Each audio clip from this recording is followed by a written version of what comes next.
E se de hoje para amanhã o meu empregador resolve rasgar o nosso contrato de PJ, qual a segurança que eu tenho de trabalho amanhã? Nenhuma, né? Zero. Esse é o ponto.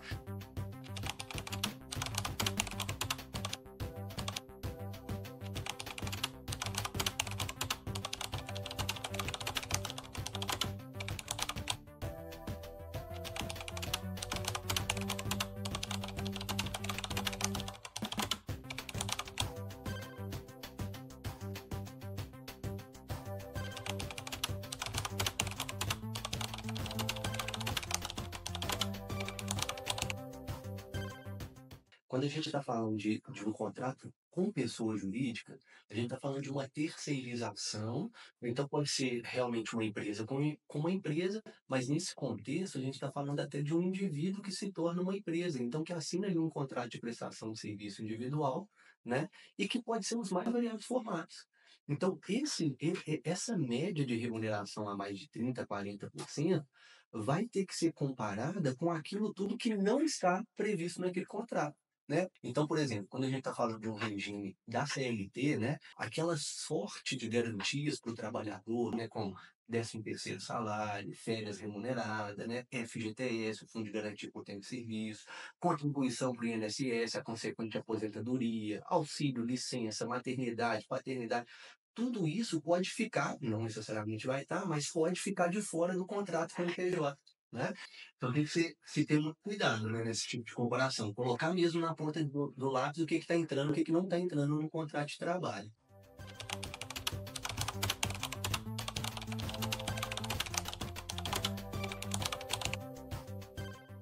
Isso, para quem está começando agora no mercado de trabalho, é importante perceber que essa aventura via pejotização, o tempo ter sido muito nesse momento, é uma aventura que exige muita maturidade. Não necessariamente quem está começando no mercado de trabalho agora vai ter. Eu digo uma maturidade jurídica, uma maturidade tributária, né? Então, para quem está entrando no mercado de trabalho, tem que pensar. Nós temos aqui uma questão até geracional, né? Há muito pouco tempo atrás, os trabalhadores que entravam no mercado de trabalho buscavam muito uma estabilidade, uma garantia da remuneração, sim, mas também uma garantia de estabilidade, de crescimento, de plano de carreira, etc. Hoje em dia, que a gente chama da geração Z, né, o trabalhador que está entrando no mercado de trabalho na geração Z, ele visa muito mais esse ganho imediato, do curto prazo, do valor da remuneração propriamente dito, sem se resguardar, muitas vezes, às vezes até por falta dessa maturidade jurídica, tributária, fiscal, de outra sorte de perspectiva que ele vai ter lá na frente na sua carreira. Né? Então, se eu vou ter uma perspectiva de aposentadoria, com que tempo, se eu vou estar sendo resguardada a minha contribuição ou não, né? Então, isso tudo tem que ser muito pensado.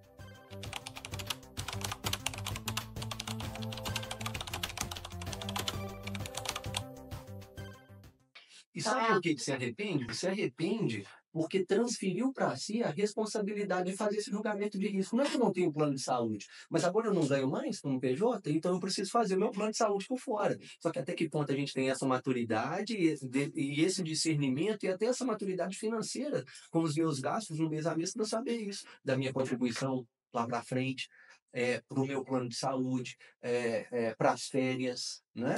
O 13º salário, isso tudo está garantido. É uma rede de proteção que se tem na CLT exatamente para esse tipo de trabalhador que não quer se preocupar com esse tipo de análise.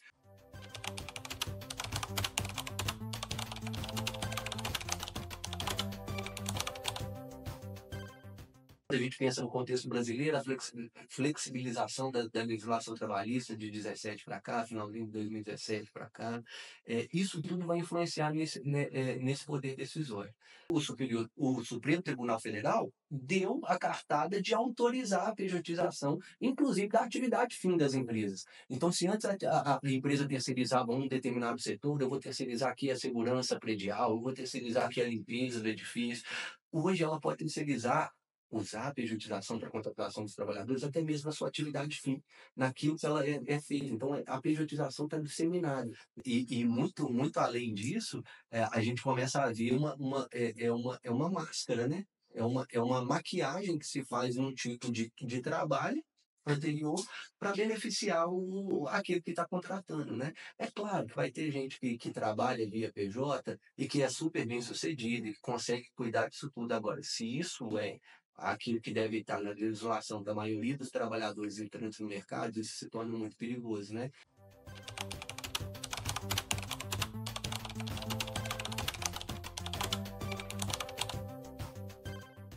Sem dúvidas, né. Para o caso do empregador, é até uma forma dele se isentar de uma série de responsabilidades, né.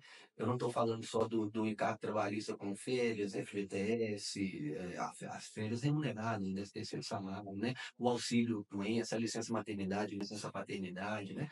Não só disso, mas como ele se isenta dessa responsabilidade. Então esse risco é iminente, né, muitas das vezes é isso que a gente observa no mundo real, tendo acontecido e por isso é importante se discutir a regulamentação de tudo isso e de como que a gente vai resolver esse tipo de problema que a gente vai encontrar na justiça hoje.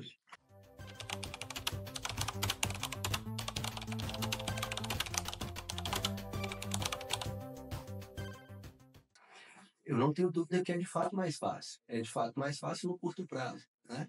Quando eu olho para o ganho imediato, quando eu olho para aquilo que eu posso oferir de rendimentos inicialmente, então é essa questão geracional que a gente está falando, né, desse entrante no mercado de trabalho hoje preocupado com o ganho individual sem se garantir uma série de outras seguranças que a CLT vai trazer, né.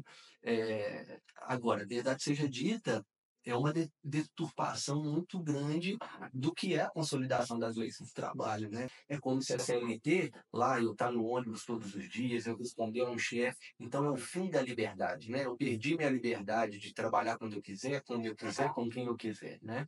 Essa visão é muito deturpada porque ao invés de ser o fim da liberdade, eu acho que a CLT nada mais é do que um começo, mas é um começo da dignidade daquele trabalhador.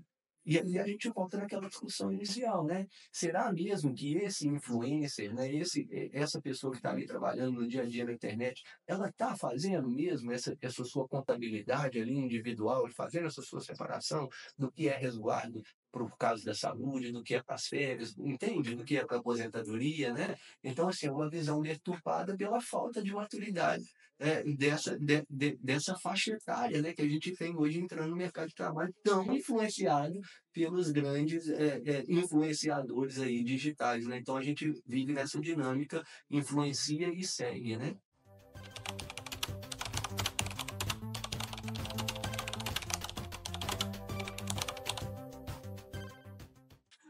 Olha, primeira coisa, simples ou prático, cuidado, né? Procura ajuda. Procura alguém mais experiente nessa legislação tributária, na legislação trabalhista em particular, para fazer essa análise contrato a contrato, da possibilidade que você tem em mãos, né? Do contrato que te está sendo oferecido, para que você tome essa decisão mais orientado, mais informado, né? Então, a forma simples e prática é fazer esse primeiro cálculo, se informar, ler o contrato em detalhes, ler as letras miúdas.